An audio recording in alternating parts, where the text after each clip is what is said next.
हाँ हाँ दोस्तों, मैं हूं जेपी। चलो भैया, स्वागत कर देते हैं आप सभी का हमारे चैनल जेपी वर्ल्ड क्लासेस में। तो आज अपने को पढ़ना क्या है? Electric field intensity on the spherical shell. Spherical cell पे इलेक्ट्रिक फील्ड इंटेंसिटी क्या आने वाली है, इसका दो केस आपको पढ़ना है। जनरली दूसरा केस आपके कोर्स में नहीं है बट इंपॉर्टेंट है, इसलिए मैं उसको भी बता दूंगा। एक तो हम हॉलो स्फीयर के बारे में पढ़ेंगे, दूसरा एक सॉलिड स्फीयर के बारे में पढ़ेंगे। ठीक, तो सबसे पहले स्टार्ट करते हैं भैया हॉलो से।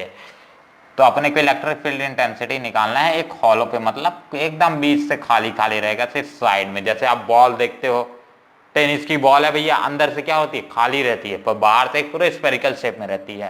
ठीक, तो ये मैं मान लेता हूं एक मेरे पास क्या है, हॉलो सेल है।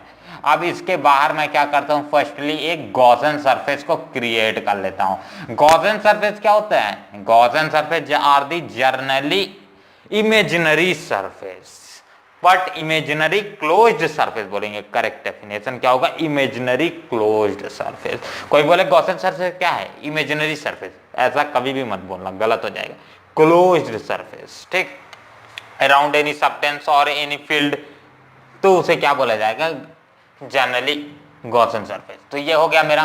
आप भैया यहां से यहां तक का इसका अगर रेडियस लिख लेता हूं तो मैं मान लेता हूं जो सेल है उसकी रेडियस आर है। ठीक, जल्दी जल्दी पढ़ते हैं, चलो थोड़ा स्पीड पकड़ते हैं। और ये वाला डिस्टेंस जो गॉसियन सरफेस का डिस्टेंस है सेंटर से लेकर के स्मॉल आर है। ठीक है, यहां तक समझ आई?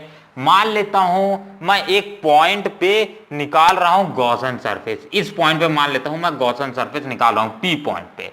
ठीक, तो जो हमारा इलेक्ट्रिक फील्ड का डायरेक्शन होगा वो इधर ही साइड आ जाएगा। एरिया का डायरेक्शन क्या आ जाएगा? डीए का डायरेक्शन भी इधर ही साइड आ जाएगा। चलो क्लियर है, दोनों चीज कॉन्सेप्ट क्लियर है। अब मैं कहीं पास भी लूंगा, परपेंडिकुलर ड्रॉ करूंगा तो सीधा इलेक्ट्रिक फील्ड डायरेक्शन और उसका डायरेक्शन एक स्ट्रेट लाइन पे ही जाएगा। तो इसमें कोई भी कहीं से भी कहीं भी सरफेस में से ले सकते हो आप, हर जगह दोनों का डायरेक्शन सेम ही आएगा। क्लियर है? चलो स्प्राइट पियो, क्लियर है, यहां तक है। अरे इजी इजी बढ़ना है अपने को, ज्यादा कोई भी नहीं है। आज के बाद ये आखिरी टॉपिक है, कल क्वेश्चन हो जाएगा, इसके बाद ये चैप्टर ही कंप्लीट हो जाएगा। ठीक, वीडियो अल्टरनेट में अपलोड हो रही है, तो टेंशन मत लेना। पीडीएफ लिंक डिस्क्रिप्शन में, और पीडीएफ को खोलने के लिए पासवर्ड देना पड़ेगा जेपी वर्ल्ड। चलो सारी डिटेल फालतू की बकवास हो गई, स्टार्ट करते हैं। ठीक, तो अपना आ गया ये radius R, radius generally sir जो स्पीड सेल लिए हैं उसका आर है। ठीक, अकॉर्डिंग टू हम गॉस थ्योरम, गॉस थ्योरम से क्या लिख सकते हैं? According to you double S Gauss theorem, THEOREM theorem. According to Gauss theorem से क्या लिख सकते हैं हम? That flux is equals to integration of close surface के लिए तो integration of E dA cos of theta. चलो इसके ऊपर वेक्टर लगाने की जरूरत नहीं है जब cos थीटा लेके लिख रहा हूं। इज इक्वल्स टू क्या होता है? Q by F7 not. Simple है। चलो भैया आगे बढ़ते हैं। ठीक, यहां तक क्लियर है? अब इसके बाद मैं क्या कर देता हूं, सारे सरफेस, मतलब एक पॉइंट है यहाँ पर जो cos थीटा है, थीटा की वैल्यू क्या आपको दिख रही है? थीटा की वैल्यू जनरली 0 है, क्योंकि डीए और ई की डायरेक्शन क्या है? सेम है, ई वी वी की वी। तो चलो भैया is equal to integration of E dA cos of 0 is equal to Q by F7 naught. cos of 0 क्या होता है? cos ऑफ 0 होता है भैया आपका E इंटू डीए 1, तो 1 तो इंटू हो जाएगा तो वो वही का वही आ जाएगा, Q by F7 not. Charges क्या है? चार्जेस पॉजिटिव लेके चल रहे हैं। ठीक, सेल का जो चार्जेस है उसको पॉजिटिव, और जनरली एक सरफेस है, मतलब एक सेल है तो सिर्फ और सिर्फ सरफेस पे ही क्या होगा? चार्ज होगा। अंदर तो खाली है भैया, वहां जब कुछ खाली है तो वहां चार्जेस होने का हो ही नहीं सकता। चलो यहां तक लिख लो, फिर आगे रब करके अब स्टार्ट करते हैं फाइनली इसको सॉल्व करना। ठीक, चलो हो गया। अब मैं क्या कर देता हूं, ऊपर को रब कर देता हूं, फिर वहां से सॉल्व करना चालू करते हैं। फाइनली टेस्टर कहां गया? ये सब का कोई जरूरत नहीं है, यहां से थोड़ा सा एक स्टेप और सॉल्व कर लेते हैं इसी में। That flux is equal to क्या लिख सकता हूं? इंटीग्रेशन ई क्या आ जाएगा? अपना कांस्टेंट हो जाएगा। जनरली ई तो इंटीग्रेशन नहीं होगा, डीए का इंटीग्रेशन हो रहा है तो उसी का करो भैया। क्लोज सरफेस के लिए तो close surface Q by F7 naught. ठीक, अब इस कष्टू को और थोड़ा सा सॉल्व कर दूंगा तो डीए क्या होता है भैया, सरफेस एरिया ऑफ क्या होता है, area of shell, spherical shell, area of spherical shell क्या होता है, E into 4 pi R square होता है, याद आया। चलो क्यू बाय F7 नॉट आ गया सिंपल। और इसको एक और थोड़ा सा स्टेप सॉल्व कर देता हूं तो ई इज इक्वल टू क्या आ जाएगा अपना 1/4 pi F7 naught into Q by R square लिख सकता हूं। ये भैया ये आ गया आपका ओरिजिनल फॉर्मूला फर्स्ट केस के लिए, जब हमारा R is greater than R, मतलब ये वाला R इज बड़ा है इस वाले R के लिए। तो ये कंडीशन आ जाएगा आपको एग्जाम में किस तरह से पूछेगा भैया कि R is greater than big R, capital R, तो उसके लिए केस के लिए बनाओ तो आपको ये वाला पूरा बनाना पड़ेगा। इसको लिख लो, फिर आगे बढ़ते हैं अपने नेक्स्ट टॉपिक में। ठीक, चलो 6 मिनट में हो गया ये वाला। अब जल्दी जल्दी होगा ना। सेकेंड वाले केस में सिर्फ थोड़ा सा केसेस चेंज हो जाएगा, क्योंकि अब सेकेंड वाला जो अपना केस है उसमें मैं इसका इधर ही लिख देता हूं कि that R is equal to small r, क्या हो जाएगा, R is equal to small r के इक्वल हो जाएगा। तो एक चीज सिर्फ, तो इसकी जगह मैं क्या लिखता हूं, ये दोनों वैल्यूज इक्वल है, तो मैं सिंपल यहीं पास इस वाले इक्वेशन में क्या लिख सकता हूं, इसी वाले इक्वेशन में 1/4 pi F7 naught into Q by R square, R और आर दोनों इक्वल है तो इसकी जगह क्या लिख सकता हूँ, कैपिटल आर का स्क्वायर। तो ये आ जाएगा आपका नेक्स्ट इलेक्ट्रिक फील्ड इंटेंसिटी। ठीक है, एक हॉलो सेल में। ये आ गया नेक्स्ट केस, सेकंड केस, ये आ गया फर्स्ट केस, फर्स्ट केस, ये आ गया सेकंड केस। चलो सेकंड केस के लिए भी हो गया। सेकंड केस क्या था आपका, सेकंड केस था R is equals to small R. ठीक, थर्ड केस इसको लिख लो जब तक मैं थर्ड केस बता रहा हूं। थर्ड केस में क्या हो जाएगा, जो R है वो ग्रेटर है, capital R is greater than small r। ठीक, तो मैं रब कर दे रहा हूं भैया, लिख ही लियोगे। तो अपना कहां तक सब कुछ सेम हो जाएगा, जनरली यहां तक सब कुछ सेम हो जाएगा। चलो ठीक, ये वाला। अब यहां थोड़ा सा चेंजेस आ जाएगा, जो गॉसन सरफेस था थर्ड वाले केस के लिए वो क्या चल देगा, अंदर साइड चल देगा। ठीक, ये मतलब गॉसन सरफेस जो अभी ये बाहर है वो क्या हो जाएगा, अब अंदर साइड आ जाएगा। ठीक, अब अंदर आ जाने के कारण जो R ये वाला था, अब ये R कहां तक रह गया, लिमिट रह गया ये यहीं तक, मतलब यहां से लेके यहां तक को क्या हो जाएगा, ये वैल्यू आपकी R की वैल्यू हो जाएगी। ठीक, अब दिख रहा है R is greater than R। और सेकेंड वाले केस में आप डायग्राम जब बनाएंगे तो ये R और ये R को इक्वल, मतलब आप यहाँ के इसके रिस्पेक्ट में निकालना। ठीक, सेकेंड वाले केस में मैं डायरेक्टली सॉल्व कर दिया था, ध्यान नहीं आया था। चलो ये इस वाले केस के लिए आपको क्या करना है, एक यहाँ पॉइंट लेना है, एक जनरली सेंटर से लेके स्मॉल r। तो अब हम निकाल रहे हैं किसके, जब R is greater than small r। ठीक, उस वाले केस में क्या होगा, सिंपल सी बात है, सारा का सारा यही वैल्यू आ जाएगी। और जनरली इस बार हमारा यहां पास से निकलेगा।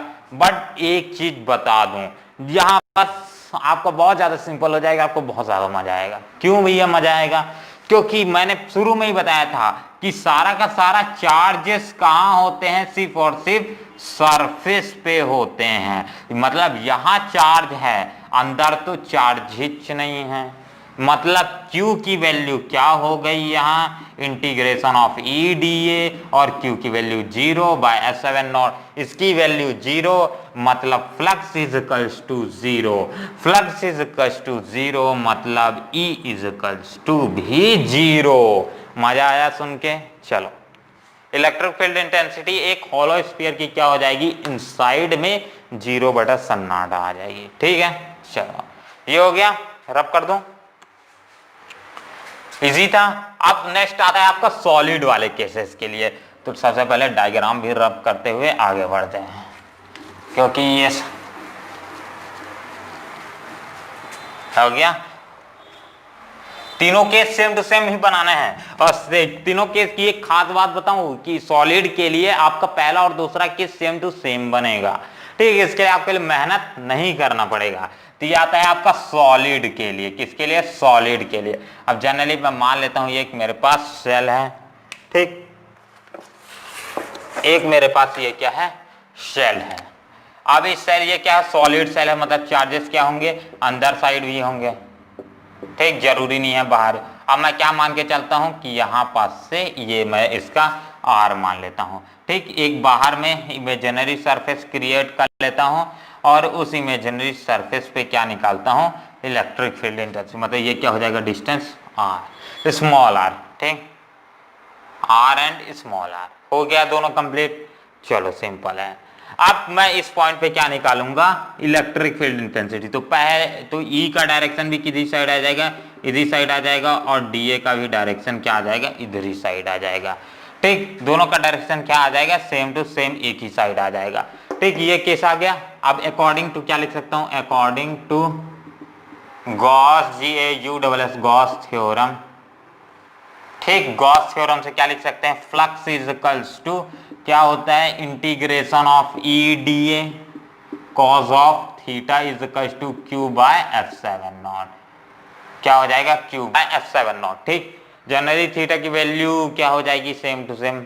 तो इस वाले पहले वाले केस ये सारा का सारा आप स्टेप 1 को ही ट्रांसफर कर देंगे, मतलब शुरू का शुरू केस क्या आ जाएगा अपना, जो electric field E is equals to क्या आ जाएगा, 1/4 pi F7 Q by R square, जो हमने पहले स्टेप के लिए निकाले थे, मतलब एक स्फेरिकल के लिए जो पहला वीडियो के सबसे पहले में किया था, सेम टू सेम वही इक्वेशन आएगी पहले वाले केस के लिए। कौन सा, जब R इज स्मॉलर देन ये वाले केस के लिए, ठीक। पहला केस सेम टू सेम आएगा, दूसरा केस भी हमारा क्या आएगा, सेम टू सेम आएगा। दूसरा केस क्या आ जाएगा, R is equal to small r, ठीक। बट अब तीसरा केसेस में चेंजेस आने वाला है।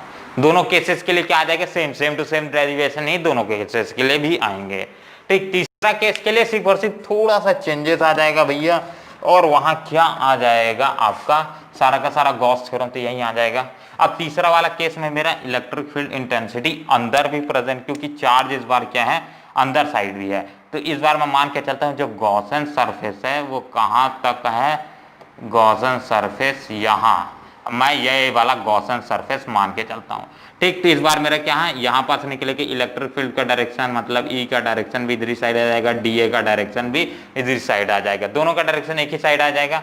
अब इस पॉइंट पे क्या निकाल सकता हूं मैं, इलेक्ट्रिक फील्ड इंटेंसिटी निकालना है अपन को, मतलब इलेक्ट्रिक फ्लक्स यहां पास निकालना है, ठीक। बट इस बार अंदर में भी चार्ज है, इसलिए हम ना नहीं कर सकते, Q इज इक्वल टू 0 नहीं पुट कर सकते, ठीक। अब इस बार थोड़ा सा चेंज हो जाएगा, यहां पर जो हमारा Q डैश मान लेते हैं चार्ज है इनसाइड, इस जगह क्या है, Q डैश चार्ज है मान लेते हैं।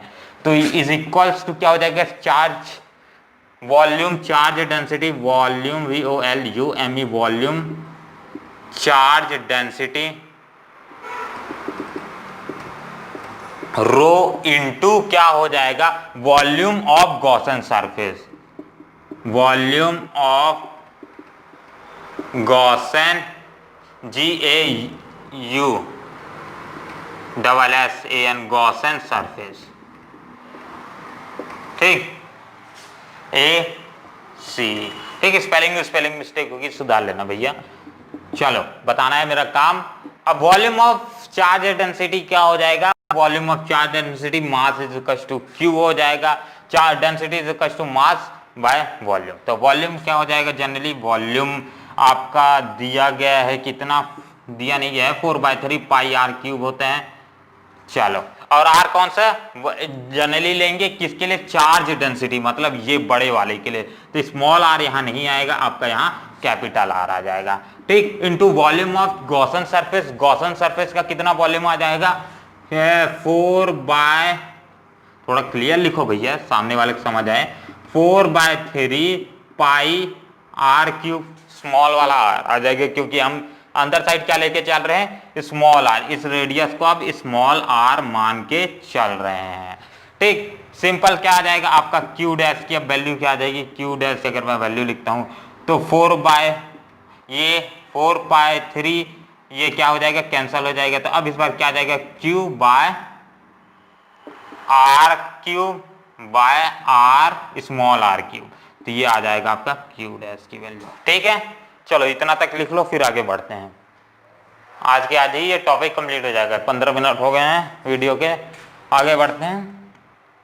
अब मैं ऊपर का रब कर रहा हूं ना, ऊपर का अपने को जरूरत नहीं है। अभी अपने को कहां से जरूरत है, सिर्फ और सिर्फ यहां से जरूरत है। ठीक, थर्ड वाला केस आपका किसके लिए निकाल रहे थे, जब r is greater than small r, इसके लिए है। ठीक, Q की वैल्यू आ गई। अब सिंपल अपन को गॉस थ्योरम में पुट कर देना, flux is equal to integration of E dA cos of theta is equal to Q by F7 naught. ठीक, ये आ जाएगा। E का कोई बात नहीं, dA cos of theta, cos of theta generally theta की वैल्यू क्या है, यहाँ 0 है, तो 0 cos ऑफ 0 कितना होता है, 1 होता है, तो इसलिए 1 लिख दे रहा हूं, डायरेक्ट सॉल्व कर दे रहा हूं। इज इक्वल टू Q, अब Q की जगह क्या लिखूंगा, Q dash by F7 naught, और Q डैश की वैल्यू क्या है अपना, Q by R cube into small r। ठीक, बाय F7 नॉट लिख सकता हूं, चलो भैया F7 नॉट भी लिख दिया। ठीक, दोनों हो गए सॉल्व। अब क्या है, सिंपल थर्ड आपका इक्वेशन क्या आ जाएगा, आगे सॉल्व करेंगे तो इसका वैल्यू क्या हो जाएगा, area of area of spherical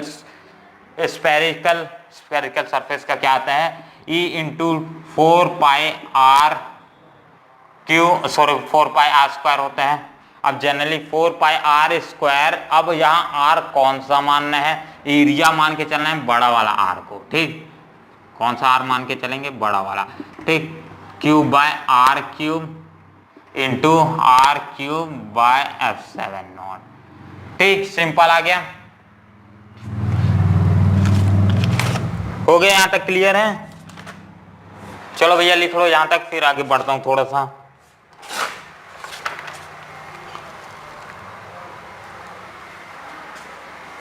यहां पर मैं एक ठोक मिस्टेक कर रहा था, that I had check that इसकी जगह अपने को क्या लेना है, स्मॉल r लेना है, स्मॉल r का स्क्वायर लेना है। ठीक, थोड़ा सा मिस्टेक हो रहा था, स्मॉल r, क्योंकि गॉसन सरफेस को हमेशा कंसीडर किया जाता है, तो गॉसन सरफेस यहाँ कंसीडर करेंगे तो उसका रेडियस कितना आ जाएगा, स्मॉल r, तो इसलिए यहाँ थोड़ा प्रॉब्लम हो रहा था, स्मॉल r आ जाएगा। ठीक, तो अब सिंपल इसको अगर मैं सॉल्व करता हूँ, नीचे को रब कर देता हूँ, तो E इज इक्वल टू क्या आ जाएगा, E is equal to R क्या हो जाएगा, इसका बाई कट हो जाएगा काम तमाम, और क्या हो जाएगा, कुछ नहीं, तो ये क्या आ जाएगा, Q by 4πr cube into F7 naught. अब भैया बचा ही क्या है, 4πr cube F7 not Q बस, और इंटू एक r ऊपर में बचा है, तो ये आ जाएगा भैया आपका इक्वेशन किसके लिए, electric field intensity for a solid shell, solid sphere. Generally आपका सॉलिड स्फीयर आपके जनरल किस में नहीं है, कोर्स में नहीं है। ठीक, इसलिए इसको छोड़ रहा था, बट है इंपॉर्टेंट, इसलिए मैं बता दिया, कहीं क्वेश्चन आ गया तो बना लेना, डेरिवेशन तो नहीं आएगा। डेरिवेशन किसका इंपॉर्टेंट है, डेरिवेशन इंपॉर्टेंट है इन वाले केसेस के लिए जो हमने पढ़ा था, एक सेल के केस में, सॉलिड के केसेस में नहीं है। ठीक, तो चलो भैया इसको यहां तक लिख लो, फिर आगे बढ़ते हैं। हो गया, चलो तो भैया वीडियो ज्यादा लंबा नहीं होना चाहिए, तो इसीलिए आज का टॉपिक यहीं तक। कल इसका कुछ क्वेश्चंस कंप्लीट कर लेंगे, करीबन 7-8 क्वेश्चंस कंप्लीट कर लेंगे, और इसके बाद ये चैप्टर पूरा का पूरा फिनिश। तो थैंक्स फॉर वाचिंग, यहाँ तक देखने के लिए और हमारे साथ जुड़े रहने के लिए जेपी वर्ल्ड क्लासेस में, और मिलते हैं अगले वीडियो पे।